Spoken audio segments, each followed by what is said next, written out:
I mean, they're keyboard warriors, but then they get out from behind that computer screen and they behave the same as they did on the internet. And it became rather shocking.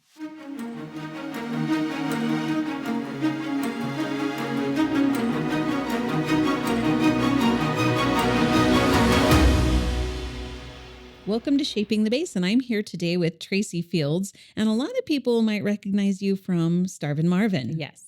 But you recently retired. Yes. Tell me what that's like. It was very exciting. But then again, it was also a bit of a downer. Mhm. I miss a lot of our customers. I miss the chaos, Mhm. even controlled, which it hardly ever was, but it was always chaos. Yeah. I miss that to a point.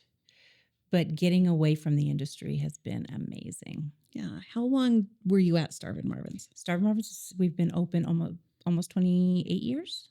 Okay. So I was gone for a year or so, and then I came back. Okay. So there was probably a lot of changes in the restaurant industry Yes. in 28 years. Talk to me about those. Well, of course, wages. There was a big, here in Oregon, the law is you pay tipped employees the same amount as everybody else. So minimum wage stays the same. But, when you go from $7.25 an hour, and now what are we at? Almost $14 an hour? I think that's correct. So that's an extreme change, when there is zero profit margin in a restaurant, pretty much. So when you see those prices go up, you know that other things have gone up. Minimum wage, the cost of sales, other things. People with social media, people became too comfortable with their language, their attitude, and their behavior. So we saw that change a lot. Please and thank you are the three most important words in the English language, and we don't use them enough, especially in restaurants. Yeah. When you say with social media, do you mean on social media they don't use them enough, or you think that social media that's translated to the in-person? The translation to in person. Mm-hmm. I mean, they're keyboard warriors, but then they get out from behind that computer screen and they behave the same as they did on the internet. Mm-hmm. And it became rather shocking. Honestly, that was a huge reason why I had to get out of it. I'm not an advent of cursing and yelling and screaming at anybody, much less the people that are bringing you your food. Sure. You don't get to treat people that way. And that's become the norm. Mm-hmm. It's almost like people are proud of the way they act, and that's not something to be proud of.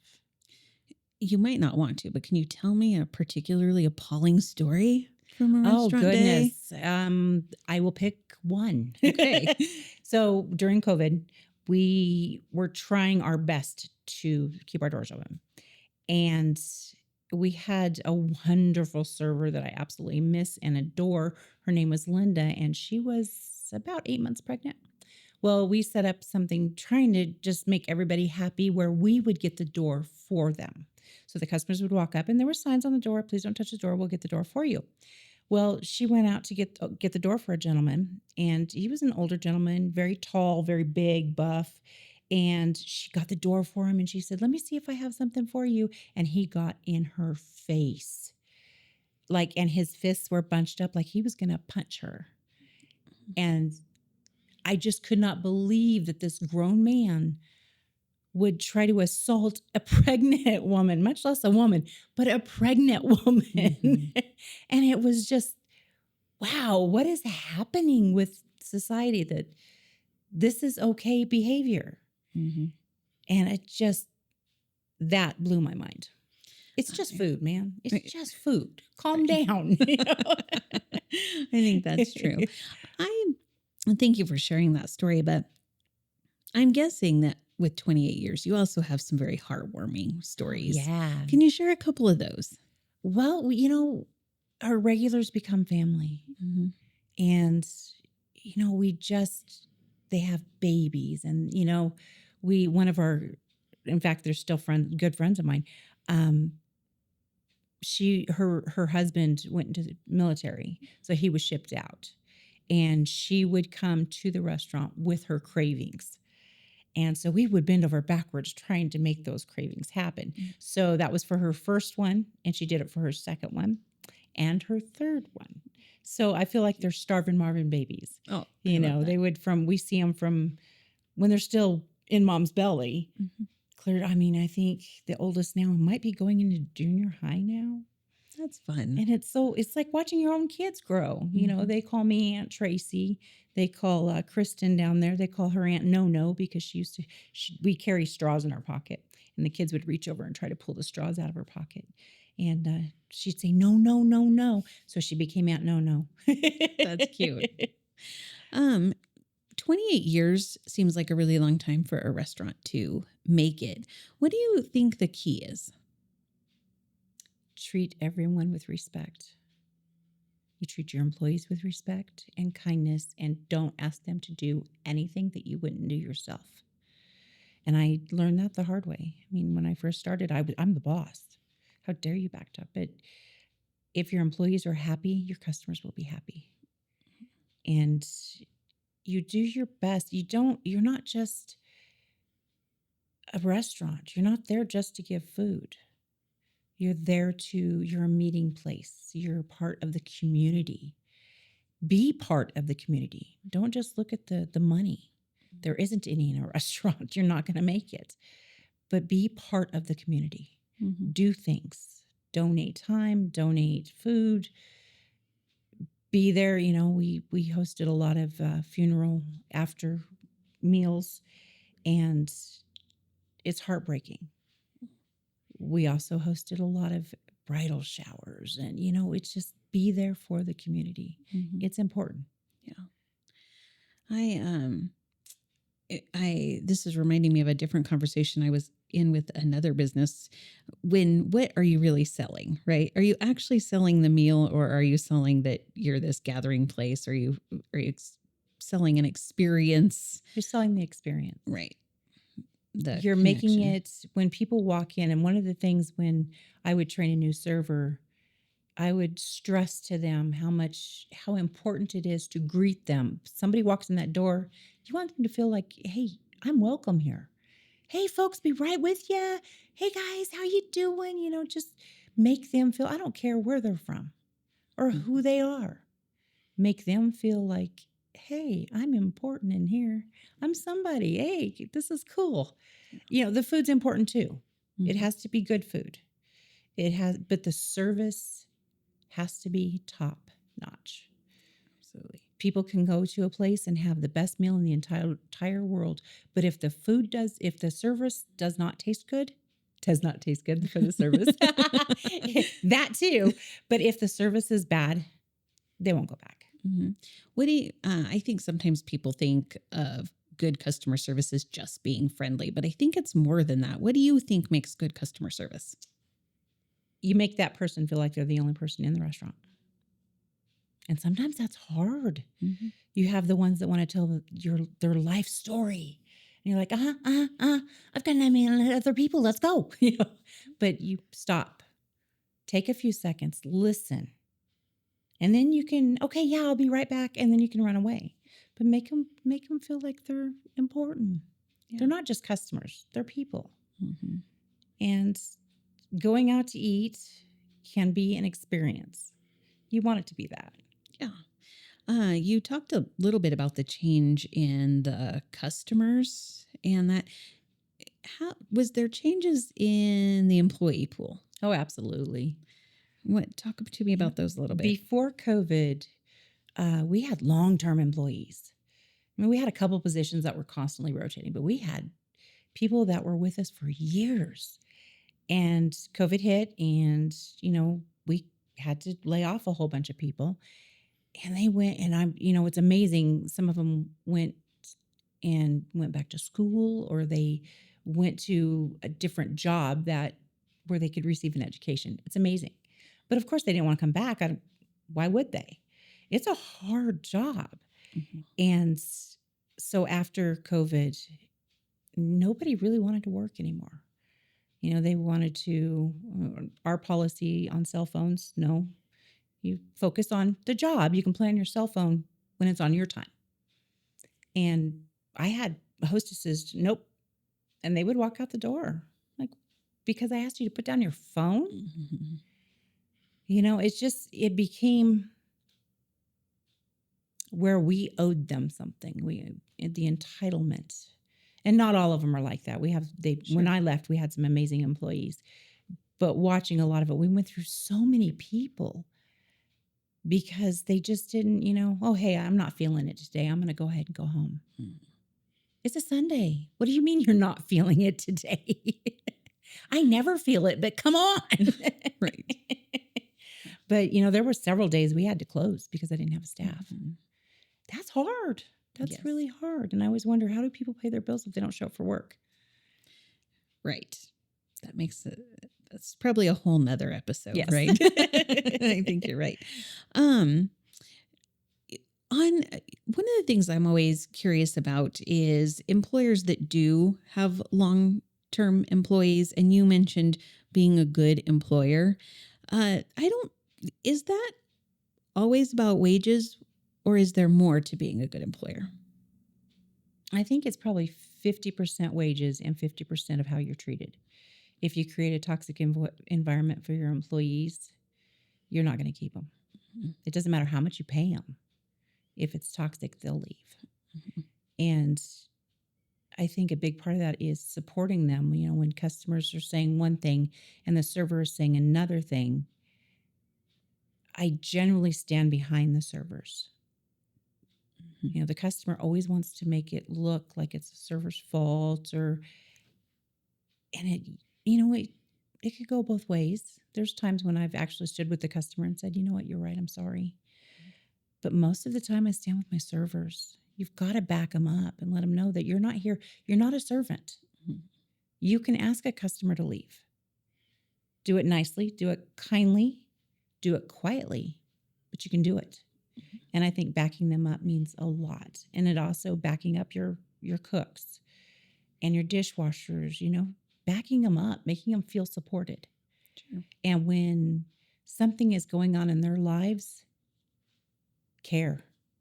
Give them that time off if they need it. Yeah, you might be already short-staffed, but you know what? Their grandmother died or something is going on where they need some time off. Give it to them. Mhm. And then that falls back onto the respect thing. Yeah. Did you always want to be in food service? How did you get in the restaurant industry? Oh, wow. Yeah, I guess I did. Hadn't really thought about it. Yeah, I worked for an attorney here in town. My mother got me a job as working as kind of a secretary type thing. I wasn't qualified for, but did that and hated every second of it. It was boring. I sat there and I had been a server before that. The constant movement, every day is a new day. You meet the most amazing people from all over the world. You hear fantastic stories. Yeah, I guess it was something that it's like I just got hooked.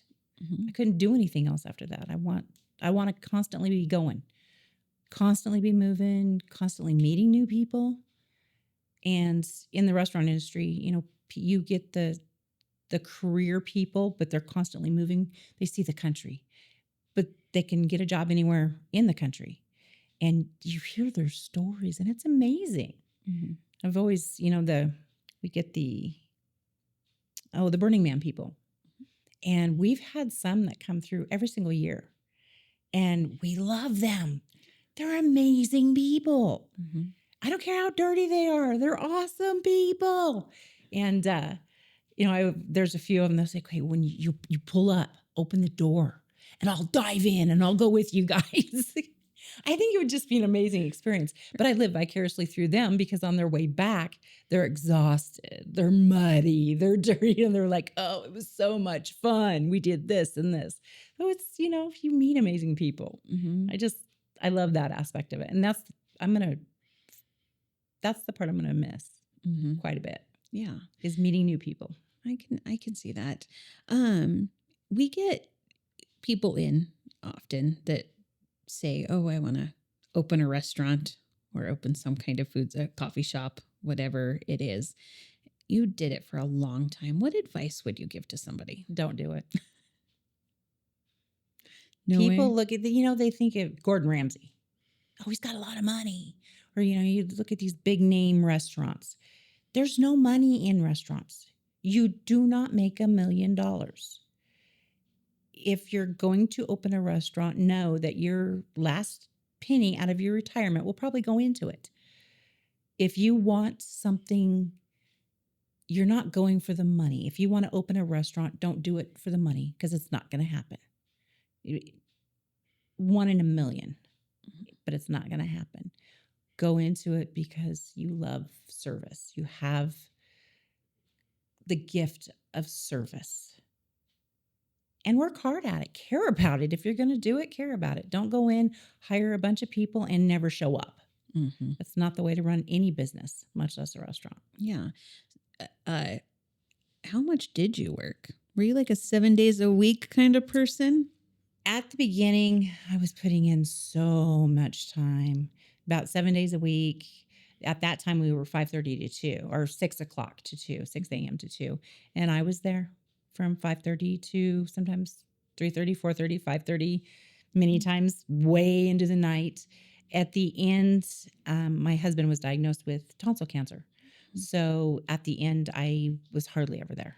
Mm-hmm. So I'd pop in, but I was blessed with an amazing kitchen manager who she's the one that purchased it. Okay. So, things will remain the same, but she took care of everything because I was like, I can't focus on that and my husband. Mm-hmm. And she picked everything up for me. And that's, again, that goes along with amazing employees. Yeah. But at the beginning, probably for the first 23 years, I was there a lot. That's probably something other people need to think about. It's probably a while before you can hire enough staff to not have to be there. Yeah. I'm guessing. Yeah. And I don't know if a lot of people realize that when they first think about going into it. Yeah. Yeah. It is. You don't have family. You don't have time for your family. Mm-hmm. You meet for dinner at the restaurant. And you don't do it during the busiest time of the day, which is usually dinner time. And your kids are going, I'm hungry. It's like, okay, you got to wait because we're full. So here, have a chicken strip and shut up. Right. For sure. So fun. Did the experience at the restaurant when you got done for a day or whatever, do you enjoy going to other restaurants, or are you like, the last thing I want to do is step foot into a restaurant? And on weekends, the last thing I wanted to do was step foot in another restaurant. Throughout, there were times when I'd go to a restaurant and thoroughly enjoy because I'd run into customers or I'd run into the other owners in town, and we'd sit and talk and just BS a lot. And yeah, it was Monday through Thursday. Yeah, we could go to other restaurants. Friday, Saturday, Sunday, no, we're not doing it. Yeah. When I first moved here, Starvin Marvin's was in a different location. Yes. Where was it? It was where Sherm's is sitting. No, it's where Edward Jones is sitting now. Okay, on around the corner from Sherm's. Yes, right across from Wells Fargo Mm-hmm. and McDonald's. So right on that corner. That's right. Yep. And then that building got torn down, right? Yes. Is that a rough time? It was awful. Yeah. We hired a contractor, which in this day and age is not shocking, but he was a little on the shady side. He promised us he would be there day and night, getting everything ready. It would only take a couple months. Well, it was a lot longer than a couple months. It was 7 months. And I was down there doing a lot of the helping the contractors and doing a lot of the work. It's like, we have to get open again. Mm-hmm. We still have bills to pay. Yeah. But it was a nice break. Honestly, it was kind of a nice break. I worked for a nursery and I just loved it.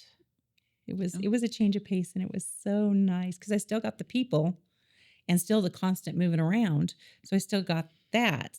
And it was a whole different atmosphere. So it was awesome. That's funny because I was going to make the correlation between retail and restaurant and still serving people. Mm-hmm. So maybe it doesn't surprise me that you went and did that for a break. And I loved it. Yeah. And I worked for Pappy Kenders for a short time. Okay. Didn't love that. I'm not a bartender. Oh, yeah. I will be the first to admit it. Don't ask me for a particular drink because I'll look at you like, can I Google that? Yes. And they served alcohol. I don't know if they still do, but they served alcohol at that time.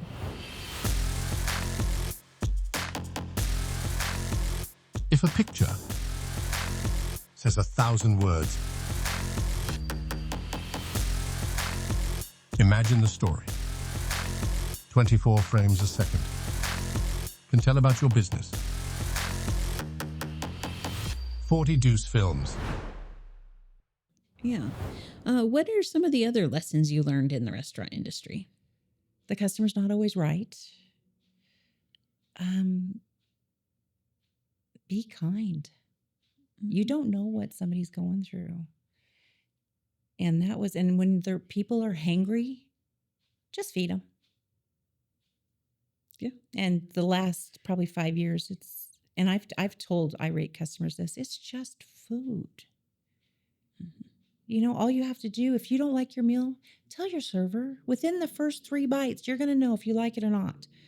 Call your server and say, I'm sorry, but I don't like this. It's cold or, whatever it is. I don't like this. And she's going to fix it for you. But don't wait until you've eaten every single bite and go up to the cash register and start screaming and ranting and raving and wanting food for free. That's not how it works. Right. Use your brain. Right. Along those lines, we talked a little bit about social media and people's manners, but how did social media affect that part of the review part of it? Everybody became a foodie. We had all these experts out there. And my policy, I always told my employees, never, ever, ever answer a bad review. I don't want to see you commenting at all. My policy was to reach out if it was factual. And I would do research and find out if this really happened. And I would reach out privately to that person and make it right. If it was an absolute, are you kidding me? One man wrote a review saying he'd come in on 4th of July and couldn't get waited on. Well, of course you couldn't get waited on. We're closed on 4th of July. And he had this whole long thing about how he, came in and waited forever. And I just ignored it. And I think that's the best. Too many owners jump on and try to defend. No. There was one time I did defend. Like I said, the middle of COVID was the worst. And we had a time we were taking reservations, private party reservations. And we were trying to make ends meet, and we got in trouble for it. But these 2 gals came in and tried to sit for 2 or 3 hours. And so I finally had to go up to them, folks, I'm so, so sorry, but I'm going to need this table. We've got other people that are waiting to come in, and it had been a good hour and a half, 2 hours at that time. And she got on Facebook and just blew it up and made all these that I was rude. I'm like, I was not rude. I wanted you, if you want to see rude, get your butt out of that seat and give it to the next person. That would be rude. The ironic thing about that is the lady that she was eating with was a local restaurant owner. So that kind of took me aback because I knew who she was when she came in. And so, no big deal. I treat everybody the same.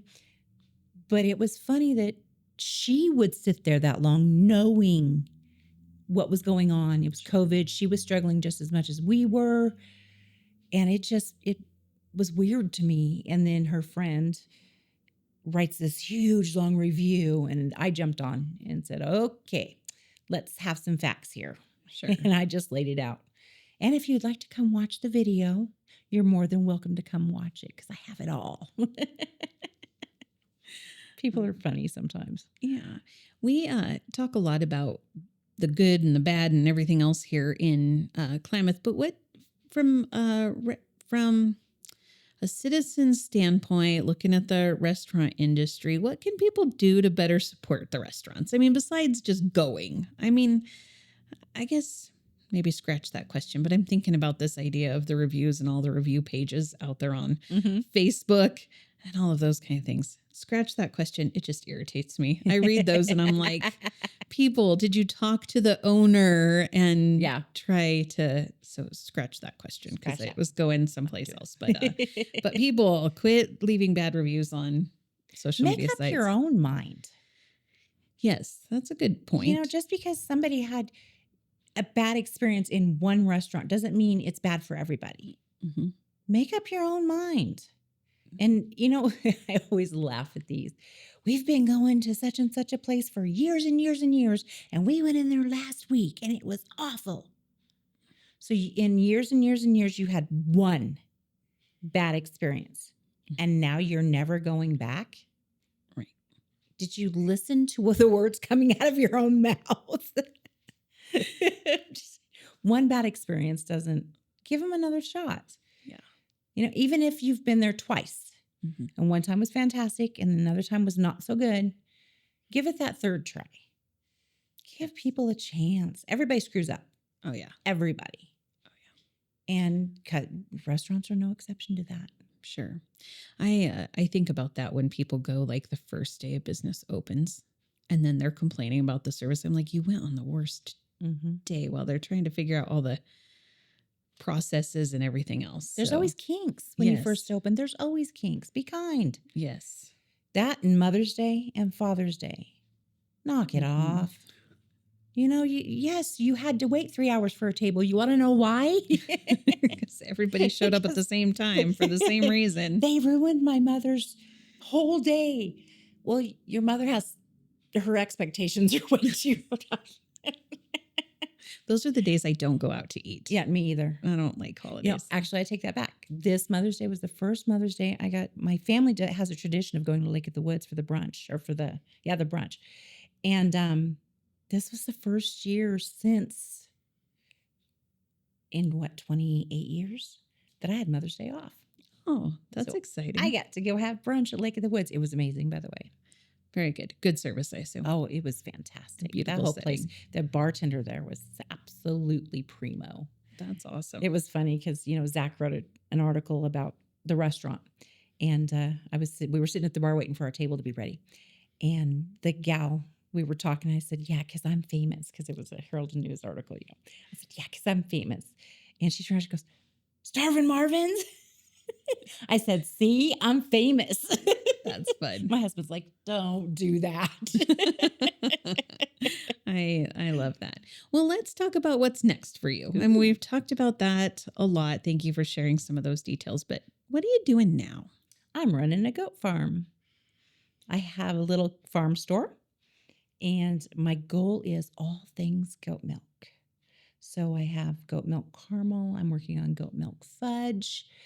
I'm working on cheeses, but legally I can't sell cheeses, so I won't be selling cheeses. But for the family, I love cheese, so I'm playing with cheese. I'm playing with goat milk soap and lotions and freeze-dried goat milk. I have an amazing freeze-dried hot chocolate powder that is the base is goat milk, and it's awesome. So I got baby goats and goats. That sounds fun. Why goats? When I was a kid, I was in goat 4-H. And I just, you know, the goats with the really long ears, Nubians, I have those. Okay. And I just fell in love with them and never, ever in my wildest dreams thought I would go back to that. But that was, you know, woke up one day and my husband drinks a lot of milk. And we were going broke because he was buying, 6 gallons a week in milk. And I'm like, well, what do you think about trying goat milk? And of course, what's his reaction? Ew, because that's people think goat milk and they think nasty. And I'm like, no, if it's done right, it's not nasty. If you follow health codes, it's not nasty. And we bought our first milk goat and he never looked back. He's like, oh, this is really good. Duh, told ya. Is there, beyond the taste, are there other differences between regular cow's milk and goat's milk? Your body processes goat milk a lot faster, hours instead of days. For goat's milk versus cow's milk, it is lower in lactose. Is it lactose or lactate? I can't remember now, but it is lower. So a lot of people that are lactose intolerant can drink goat's milk. Not everybody, but They can because it has such a lower amount of it. It's just better for your body all the way around. It's closer to, it's going to sound weird, it's closer to human milk Okay. than cow's milk. Interesting. I So, did not know yeah, that. it's full of lots of good stuff, good vitamins. Can you interchange equally? Like if you have a recipe that calls for milk, can you use goat's milk Oh, in absolutely. it? Like cup for cup, Yep. same measurements and everything? Yep. Can you Absolutely. make butter from goat's milk? Since cows naturally, it's homogenized, so that your cream separates. Goats aren't. So you need special equipment, which I do have. It's a cream separator. So you run your milk through your cream separator. Cream comes out on one side, and your whatever milk comes on the other side. And yes, I've made butter, and it turned out really good. So I'm going to be playing with that, and it actually tastes pretty good. Goat milk, once it's heated up to a certain temperature, it kind of gets a little bit, to me, it has kind of a wanky taste. But I've talked to other people that said they don't taste any difference at all. Mm-hmm. So it's probably just me. Because my husband loved the butter. He wouldn't stay out of it. He said if he could just sit down there and eat it. I'm like, you're weird. I guess people do that though. So I'm working on goat milk ice cream. Okay. Which actually turned out really, really good. But I still have to tweak some things. Mm-hmm. And yogurt. I mean, anything you can make out of cow's milk, you can make out of goat's milk. Okay. I'm gonna have to try it because You need to. when I was in elementary school, we had friends that had goats when I lived in Colorado. And I went and stayed the night at one of their houses one time. Only one time, because the next morning they tried to give me cereal with goat's milk. And I have to say, they may not have done it right because it tasted like a goat smells. Mm-hmm. So you're saying that doesn't happen if you take a particular... Well, there's certain breeds. Uh-huh. What you feed them, just like a cow. If a cow eats a bunch of sagebrush, your milk's going to taste a little sagey, a little gross. Same thing with goats. If you have them out as weed eaters and then you try to drink that milk, it's going to taste weird. Mm-hmm. If you have to get it, I use a closed milking system. So it's a machine and everything is sealed up. So no bacteria, no yucky stuff can fall down in it. I just hook up the machine, sanitize the teats, milk through onto an ice, a water bottle that's been frozen. So it gets it directly down cold, below the danger level. You don't want it to stay in that danger level. You want those temperatures to get cold as fast as possible. Mm-hmm. And then it goes straight up. I filter it again and stick it straight into the fridge. Okay. And so that makes a big difference. Great. And you sell the goat's milk? I do. And the right now I'm not, because I have so many babies. They're drinking it as fast as I can milk it out. Did it take you a while? So I think you've been doing this for a little while you were still at Starvin Marvin's. And now you're doing this more full time. Did it take you a while to learn how to take care of that milk and then package it for selling it? What's that experience been like? To me, it was common sense. Mm-hmm. But because I'd been in the restaurant industry so long, I know, okay, these are my temperatures. This is, food safety. Mm-hmm. And, you have to take the test to get your food handler's card and all that. So to me, it was just common sense.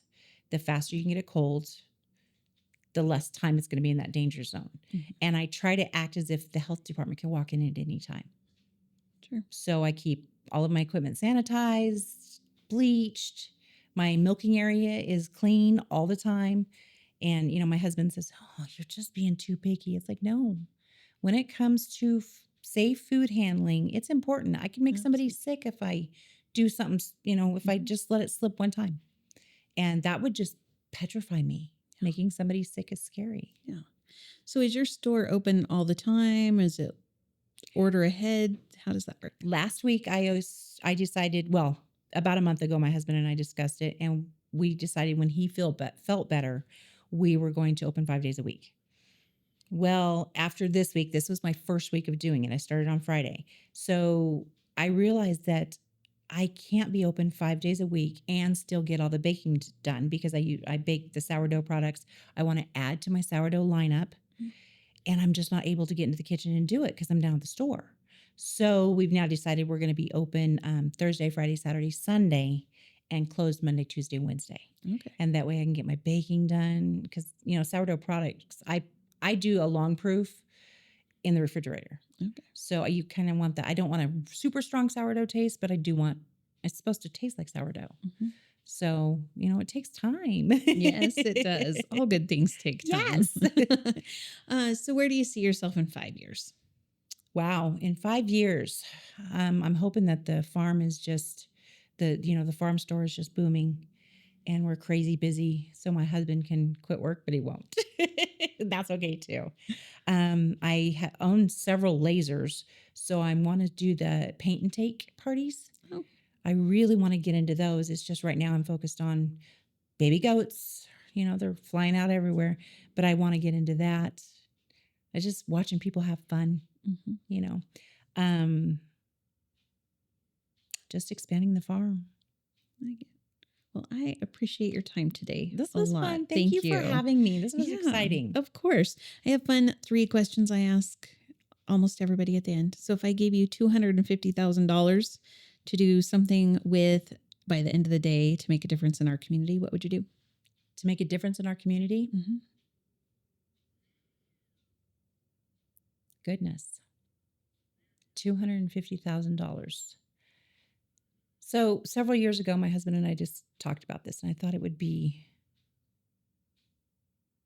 fantastic to get a portable shower unit, and 1 day a week or more, if you could, go to the homeless, set up on a empty parking lot, have some barbers, have some stores donate clothing, and set up something for the homeless to come through, have a meal, get a shower, get a haircut, and get some decent clothes, and maybe have recruiters there trying to help them get jobs. Mm-hmm. Something like that. And I don't know if that would use up all the $250,000, but just something like that, because we have an epidemic right now, and not all of them are there because they want to be there. Mm-hmm.